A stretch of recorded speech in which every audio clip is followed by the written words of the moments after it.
Hello, folks. Not all of you could be at last night's reading at the Fry Festival with its focus on emerging writers, so I thought I would do it again and put it up on Facebook for those of you who couldn't be there. It's a short reading, only 8 minutes, and it comes from my new novel, Harbinger, Book 1 of Northern Fire. Let me place you in a winter camp where 4 young Fjordlanders are setting up this camp in Strayland. They're on their first raid ever as adults with their new clan, the Seawolves. But they've been separated from their clan and must survive alone in their own wits. They rely upon the help of a strail that they come across, an Elcor, an outcast of his own land, but somebody who has been a Fjordlander slave for the better part of 5 years and has no great love for them. Thus, a conversation between 2 of the Fjordlanders and Elcor. They, as he lashed together the lean-to, asked, "Tell me about writing and books. You're always going on about how Korgash stole your books. But so what? If I was going to lose something to a brigand, better some worthless bits of sheepskin than silver." Elcor furrowed his brow so far that his nostrils flared and he bared his blackened teeth. "That is the stupidest thing I've ever heard." They smiled as he pulled a cord taut. "Well then, tell me, what makes these things so valuable?" Elcor paced about the fire, casting his gaze alternately at they and then at Laura. I'd think you're bloody well trying to goad me into losing my composure, except you've never had any composure," quipped Laura. "Except you young fools are likely so stupid it's no act. Very likely you really don't bloody well know why writing is so important. Your runic inscriptions, like the ones on your sacks, Laura, they might help folk remember small, short facts, like who died and what raid. But slabs of stone and wood take time to carve, are difficult to move, and cannot be stored in one place, for starters. But vellum, parchment. Writing on those can preserve whole bodies of knowledge, which can be assembled in one place or passed across great distances, both of space and time. You don't really write, so you cannot keep your lore intact." "We have our lore," retorted Laura. "We have our stories, our chants, our songs, our sagas." But how do you know that your favorite saga hasn't been partly forgotten or deliberately altered? You don't, do you? Our bards are masters at what they do," Laura retorted, anger creeping into her voice. "Ha!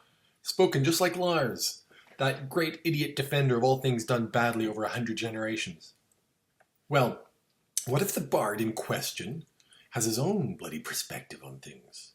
What if he doesn't want you to know certain things so that he can keep what was common knowledge to himself?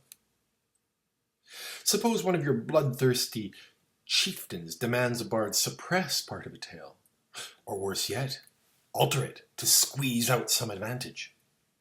You haven't thought of that, have you? I prefer my knowledge to come to me through as few people as possible. No, for me, the best way is to let some scholar write down his thoughts in books. Let me hear those thoughts after 1,000 years, when that book sits in a hole. Let me hear his thoughts directly, without people forgetting, or bards distorting, priests or shamans forbidding, or kings altering. I'll be the wiser for it." Laura shook her head and chuckled. She tossed some chunks of beef into their pot sitting on the ground. "Well, 1,000-year-old truth is hardly a truth worth knowing. If our forebears had no need of it, then I likely don't either." Elcor burst out laughing at that. "I expect such ignorance from Lars, but I thought you were quicker than that, dear girl. If your pitiful wits haven't figured out why writing's useful yet, then think on this. What do you suppose happened to every useful thing that the people in Jormsfjord knew before the Jarlags fell upon them? Elcor chuckled when he saw the youngster's reaction to his reference to Jormsfjord. Ah, I see you've heard of the Jarlags. Then you likely had family at Jormsfjord, even if they might have been butchered when you were infants and you never got to know them. So, Laura, aspiring wise woman, or healer, or seeress, or whatever it is you think you can become, would you not have liked to know what your cousins knew about healing or brewing beer? Laura simply scowled at Elcor, narrowing her eyes and biting her lip. Well, you won't ever know, will you? You can't know. If I recall correctly, the Jarlags killed every man and woman in Jormsfjord. It's part of the reason you folks hate them so much. They took the children, turned them into little Jarlags, and filled their little heads with little Jarlag thoughts. Laura shot to her feet and leapt at Elcor. He dodged away.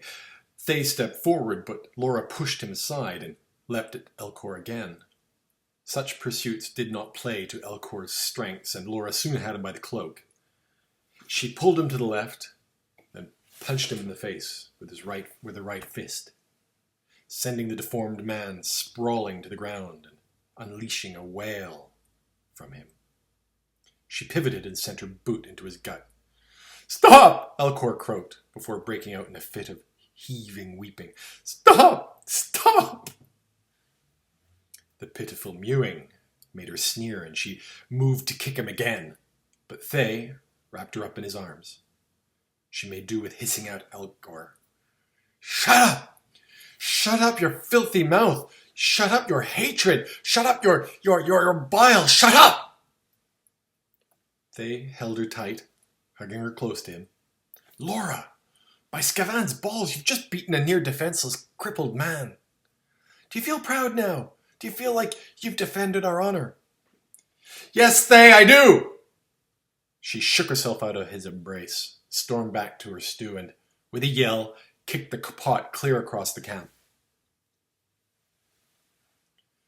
Thay pulled a quivering Elcor upright, patted off the clumps of snow clinging to the man. Elcor shied away from the brushing movements of Thay's hands, but the look in his eyes shifted, transforming from skittish to fiery. Thay clasped Elcor's biceps and whispered, "Not now. Let her work this out." At length, Laura indeed took a deep breath and replied, No, it doesn't. You're right, Thay. It doesn't make me feel proud." Thay unclasped Elcor, passed the straling, a hint of a smile, and then patted the man's upper arm before turning around and saying, "We have to listen to him. Our fate depends on it." Laura's head snapped up. "Why?" "I don't know. We just have to. He's telling us something important, even if it's lathered in venom.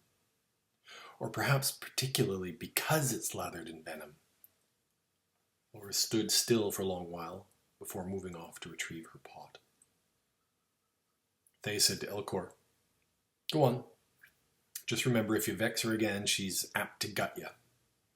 Oh, there's a sweet principle. When it hurts to hear some truth, resort to violence, hey?" "Aye, that's off the way of it." Elcor snorted at that. Laura scooped from the snow vegetables and chunks of beef that were to make their stew. Elcor returned back to the fire. They resumed his work on the lean-to.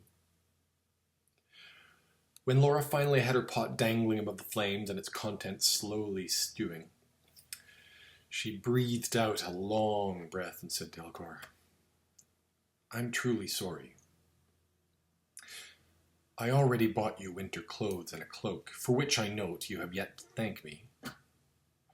But if I can, to prove I'm sorry, I'll buy you a book the first opportunity we get." Elcor arched his eyebrows at that, and his eyes burned bright. It would need be a rare book. Laura shrugged. It might shock you to learn that you could pay a large sum for a book, nearly as much as a life guild, a life price that you would pay back home. She glared at him, but squatted again next to the pot. Elcor seemed chastened. Later, when Thay finally sat around the campfire with the others to eat his stew, amid the swirls of falling snowflakes, he wondered at Elcor's words as Lars played a tune on his bone flute, a song about whaling on the freezing northern waters.